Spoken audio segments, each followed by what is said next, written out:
Thank you. Vernon Coker. Thank you, Chair. Good morning, Sir David. This whole issue that you've been addressing, as well as other things about public involvement and perception, and you made a very interesting comment, I thought, about we have to take the electorate with us, or how do we take the electorate with us? In the public engagement with yourself over the last few years in particular, has that public engagement with you changed in terms of what they contact you about, or has it stayed the same? It has been transformed, and I don't quite know why it is. I suppose, reflecting on it, that there was a time in the 19th century when it was perfectly acceptable for civilized human beings to think that it was morally acceptable to actually own another human being as a slave. And somehow or other, in the space of, I suppose, about 20 or 30 years, the public perception of that totally transformed. By the middle of the 19th century, it was becoming intolerable to suppose that anybody could suppose that. Now, there's a huge change in the public perception, and if you like, in public perception of moralities. And I suspect that we are right now in the beginning of a big change. Young people, particularly, are the stimulus that's bringing that about, in which people are slowly beginning to, members of the public are understanding that to chuck plastic into the ocean is an insult. To have the nerve to say this is our rubbish and then we'll give you money and if you can spread it on your land instead of ours in the Far East is intolerable.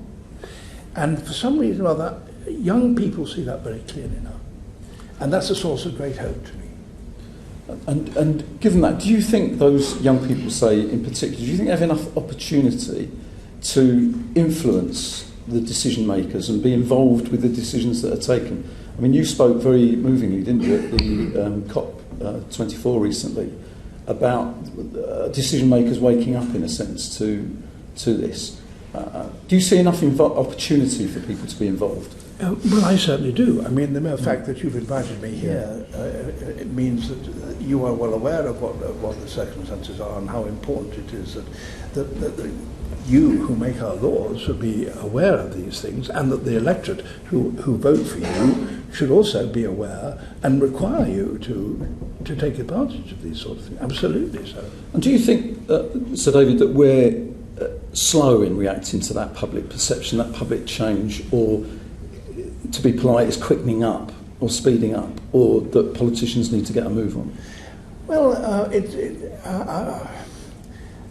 yes, of course it's slow in an ideal sense, in that one ideally would like, those of us who are convinced about it, would like to say, tomorrow we'll do something really extreme. Yeah. But that's not the way the world works, and we have to. In practical terms, the practical effect that this country has, practical as against theoretical or intellectual, the practical is small. The whole of the world has got to deal with this if we're going to deal with it at all. We are in a position where it's a proud position to hold, in that we have been amongst the forerunners who have been drawing attention to this worldwide, and we are taking the rest of the world, have many other parts of the world are following, and some of them still haven't followed, as we know. But by and large, the movement is growing and accelerating, as far as I can see. And the protest movements have contributed to that change in the public perception and the pressure, in a good way, on politicians in a democratic society.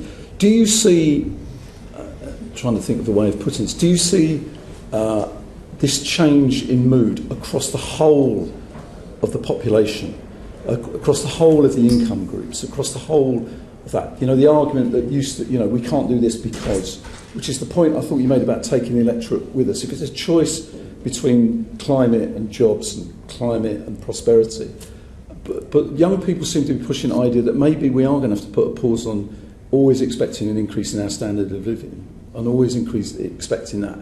Do you get any sense of that difference or between income groups, if you like, for want of a better way of putting it. I think young people have an easier way of visualising idealistic views, and of not being fully aware of some of the more practical consequences that those of us who live rather longer know that it's quite easy to formulate, to state idealism, but it does come at a cost. But I think young people are sufficiently convinced of it to hold to their beliefs, and will hold us to account. Yeah. Thank you very much. Thank you.